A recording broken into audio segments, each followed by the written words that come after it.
Hello viewers, जैसा कि आपको पता है हमने एक न्यू चैप्टर स्टार्ट किया हुआ है फोटो केमिस्ट्री। उसी से रिलेटेड आज हम एक टॉपिक पढ़ेंगे, वो है फोटो केमिकल रिएक्शन और थर्मल केमिकल रिएक्शन के दरमियान डिफरेंस। फर्स्टली हम देखते हैं, इनके नाम से ही जाहिर हो रहा है कि ये हम किससे रिलेटेड पढ़ने लगे हैं। सबसे पहला फोटो केमिकल रिएक्शन, यानी ऐसे रिएक्शन जो लाइट की प्रेजेंस में होंगे, और थर्मल केमिकल रिएक्शन ऐसे रिएक्शन जो हीट की प्रेजेंट में होंगे। तो अब हम वन बाय वन इनके डिफरेंट पॉइंट्स को डिस्कस करते हैं। अब सबसे पहले फोटो केमिकल रिएक्शन का पहला पॉइंट, वो रिएक्शन जो सनलाइट की प्रेजेंस में इनिशिएट होते हैं उनको हम फोटोकेमिकल रिएक्शन कहते हैं, यानी सनलाइट पड़ेगी तब ये रिएक्शन होंगे। थर्मोकेमिकल रिएक्शन अगर हम देख लें, ये रिएक्शन तब इनिशिएट होते हैं जब हमारे पास जो रिएक्टेंट और प्रोडक्ट होते हैं उनके दरमियान मैकेनिकल प्लेयन होता है और वहाँ से हीट इवॉल्व होगी, यानी हीट की प्रेजेंस में यहाँ हीट इवॉल्व होगी, यहाँ रिवॉल्व होगी, उसकी प्रेजेंस में हमारे पास ये रिएक्शन होंगे।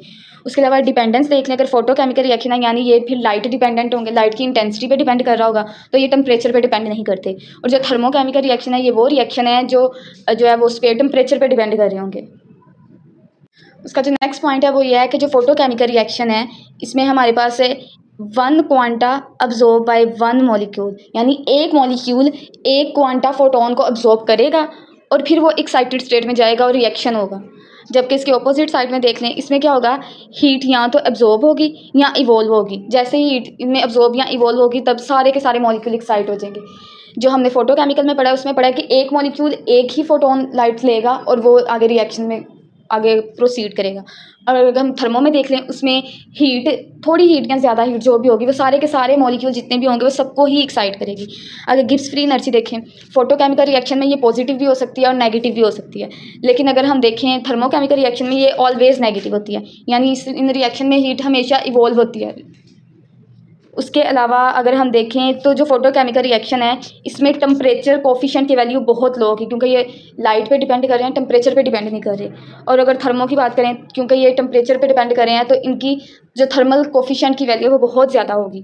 अब जो हमारे पास फोटोकेमिकल रिएक्शन है, ये 23 से 230 कैलोरी मोल पर मोल एनर्जी रिक्वायर होती है इस तरह के रिएक्शन के लिए। और जो थर्मोकेमिकल रिएक्शन है, इनके लिए 10⁴ या 10⁵ कैलोरी पर मोल एनर्जी हमें रिक्वायर होती है।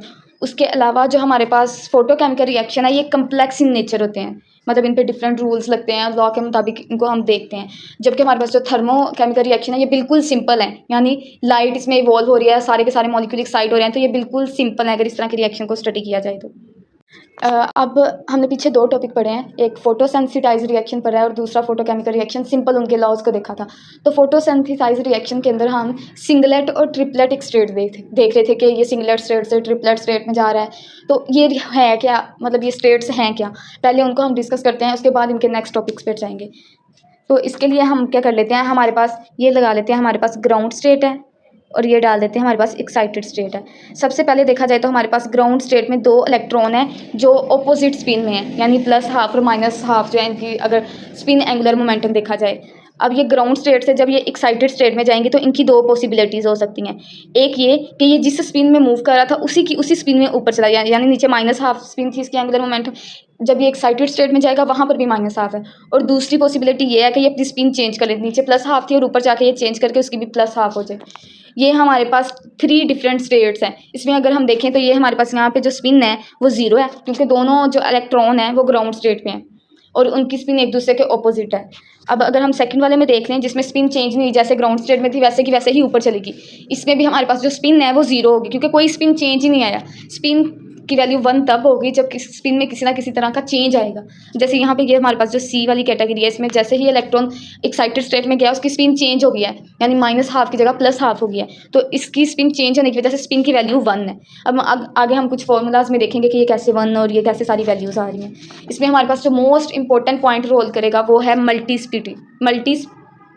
जो मोस्ट इंपॉर्टेंट पॉइंट होगा वो है मल्टीप्लिसिटी, यानी इसमें हम डीजेनरेसी को देखेंगे, सेम एनर्जी लेवल वाले जो इलेक्ट्रॉन्स हैं। इसमें हमारे पास एक फॉर्मूला यूज़ होगा, वो है m = 2s+1। इसमें जो m है इसके थ्रू हमें मल्टीप्लिसिटी का पता चलेगा, जिसके थ्रू हम इसे सिंगलेट या ट्रिपलेट कहेंगे। सबसे पहला हमारा पहला वाला अगर हम देखें, A वाले में हमने जो रखा हुआ था, इसमें हमारे पास जो S है ये बताएगा कि कितने number of unpaired electron present है, उनकी अमाउंट यहाँ पे S में लिखेंगे और हमारे पास आ जाएगा। अगर हम सबसे पहले वाला देख लें, ग्राउंड स्टेट में जो था, अगर मैं आपको थोड़ा सा पीछे लेके जाऊँ, ये देखें, ये ग्राउंड स्टेट वाले में इसमें स्पिन मल्टीप्लिसिटी क्या है, 0 है, क्योंकि दोनों जो इलेक्ट्रॉन है ग्राउंड स्टेट में वो ऑपोजिट स्पिन के साथ मूव कर रहे हैं और वो ग्राउंड स्टेट में है, उसकी मल्टीप्लिसिटी स्पिन मल्टीप्लिसिटी चेंज नहीं हो रही, स्पिन सेम ही है उनकी, एक ग्राउंड स्टेट पे है। तब स्पिन की वजह से हमारे पास अगर हम इस एंगुलर मोमेंटम इसका लें तो वो हमारे पास स्पिन एंगुलर मोमेंटम लें तो वो हमारे पास आएगा 0। अगर हम 0 पुट करें, यहाँ पर हमने s की जगह 0 पुट कर दिया और साथ 1, वैसे ही फॉर्मूला में अगर हम देखें 2 को 0 से करेंगे तो 0 हो जाएगा, हमारे पास +1 आ जाएगा। यानी जो ग्राउंड स्टेट है सिंगलेट स्टेट है उसमें, यानी दोनों इलेक्ट्रॉन एक ग्राउंड स्टेट में ही है और उनकी स्पिन भी चेंज नहीं हो रही है। अब सेकंड वाले में हमने देखा था कि हमारे पास एक्साइटेड स्टेट में जो है एक इलेक्ट्रॉन गया था जिसकी स्पिन जो है चेंज नहीं हुई थी, जैसे ग्राउंड स्टेट में थी वैसे ही एक्साइटेड स्टेट में, तो उसकी स्पिन भी 0 थी, इस लिहाज से यहाँ पे भी 0 पिट करेंगे तो यहाँ पे भी हमारे पास आ गया 1 आ गया। तो इसको हम कहेंगे एक्साइटेड स्टेट में जाके हमारे पास मल्टीप्लिसिटी 1 आ रही है तो इसको हम कहेंगे एक्साइटेड सिंगलेट स्टेट, मतलब एक्साइटेड स्टेट में जाके वो सिंगल इलेक्ट्रॉन प्रेजेंट है। थर्ड वाले की बात करें तो हमारे पास ये आया था, अगर हम फॉर्मूला यही रखें 2s+1, इसमें हमने क्या हमारे पास जो s है उसकी वैल्यू 1 है क्योंकि इसकी स्पिन चेंज हुई है, नीचे -½ के ऊपर जाके +½ हुई है। इसको अगर हम ऐड करें पुट करें उसके अंदर, इसके अंदर अगर हम पुट करें तो हमारे पास आ गई है 3, यानी ये 3 जो है ये ट्रिपलेट जाहिर कर रहा है, यानी एक्साइटेड स्टेट में जाके हमारे पास ट्रिपलेट स्टेट बन गई है। अब हम अनपेयर और पेयर्ड इलेक्ट्रॉन देख लें, जब दोनों की स्पिन ऑपोजिट होगी दोनों इलेक्ट्रॉन की, यानी जो एक्साइटेड स्टेट और ग्राउंड स्टेट में है तो वो पेयर्ड इलेक्ट्रॉन होंगे, जब सेम होगी स्पिन तो अनपेयर्ड इलेक्ट्रॉन होंगे। जो सेम स्पिन यानी जिसमें हमारे पास दोनों सिंगलेट स्टेट थी, ग्राउंड वाली और एक्साइटेड वाली, उन दोनों में हमारे पास जो है वो सेम स्पिन है तो वो अनपेयर्ड इलेक्ट्रॉन होंगे, और ऑपोजिट जो ट्रिपलेट स्टेट वाला था उसमें हमारे पास पेयर्ड इलेक्ट्रॉन होंगे। अभी हमारे पास फॉर्मूला भी है, इसके थ्रू भी हम निकाल सकते हैं n+1, यानी n जो है ये हमें बता रहा है कि हमारे पास कितने जो है वो अनपेयर्ड इलेक्ट्रॉन प्रेजेंट है। अनपेयर्ड दोनों की सेम स्पिन थी, यानी सिंगलेट एक्साइटेड और ग्राउंड स्टेट दोनों की हमारे पास जो है ना उसमें हमारे पास अनपेयर्ड इलेक्ट्रॉन नहीं है, उनके पास सेम स्पिन थी, तो वहाँ पे हमारे पास आ गया 0 तो हमारे पास दोनों के पास 1 अनपेयर इलेक्ट्रॉन आ गया। जबकि अगर हम थर्ड में देखें तो हमारे पास 2 आई थी इसकी, यानी 2 इलेक्ट्रॉन है जो ऑपोजिट स्पिन के साथ हैं पेयर्ड इलेक्ट्रॉन, तो यहाँ पे हमारे पास 2 पेयर्ड इलेक्ट्रॉन आ गए, हमारे पास 3 आ गए, यानी 3 अनपेयर्ड इलेक्ट्रॉन है। इस फॉर्मूला के थ्रू हम ये फाइंड कर सकते हैं कि कितने पेयर्ड हमारे पास इलेक्ट्रॉन प्रेजेंट है, अनपेयर्ड इलेक्ट्रॉन प्रेजेंट है, सॉरी। अब हमने ये तीनों फाइंड किया है कि ग्राउंड स्टेट वाली सिंगलेट स्टेट क्या है, ट्रिपलेट स्टेट क्या है, तो S0 को हम जाहिर कर रहे हैं ग्राउंड स्टेट सिंगलेट वाली और S1 को एक्साइटेड स्टेट सिंगलेट, और जो T1 है ये हमारे पास है ट्रिपलेट एक्साइटेड स्टेट है। ट्रिपलेट की ग्राउंड स्टेट नहीं होती, इसकी डायरेक्ट एक्साइटेड स्टेट ही होती है। इसके बारे में भी ना मजीद हम आगे पढ़ेंगे, अभी बस आपको ये थोड़ा बहुत इसका व्यू देना था कि हम सिंगलेट ट्रिपलेट ये क्या कह रहे हैं, ये टर्म यूज़ ही क्यों कर रहे हैं। उसके अलावा अगर हम स्पिन कन्वर्जन रूल के अकॉर्डिंग देखें तो अगर हमारे पास 2 स्टेट हैं और दोनों की मल्टीप्लिसिटी सेम है, उनके दरमियान अगर ट्रांजिशन हो रही है तो उसको हम ये कहेंगे कि उसमें स्पिन बिल्कुल चेंज नहीं हो रही है।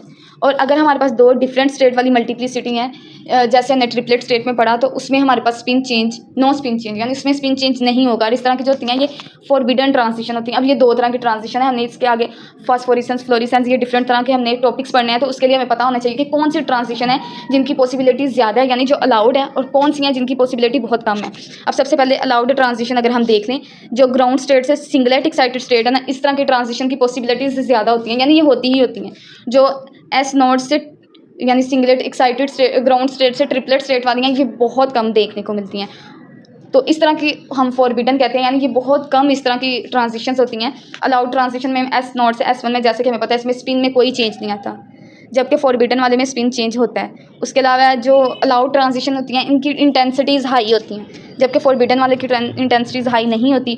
और थर्ड पॉइंट जो कि हमने देखा है कि जो अलाउड ट्रांजिशन है इनकी प्रोबेबिलिटीज़ ज़्यादा है, इनके होने के ज़्यादा चांसेस होते हैं, जबकि जो फॉरबिडन है इनके चांसेस बहुत कम होते हैं।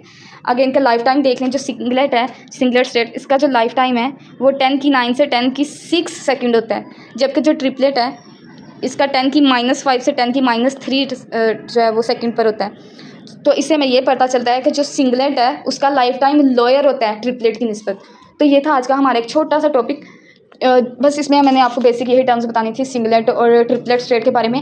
आगे हम मज़ीद इसके टॉपिक्स पढ़ेंगे और जो कि काफ़ी इंटरेस्टिंग होने वाले हैं, तो आप इसको देखें। अगर आपको किसी भी किस्म का क्वेश्चन अगर आप करना चाहें तो आप कमेंट बॉक्स में पूछ सकते हैं। Thank you.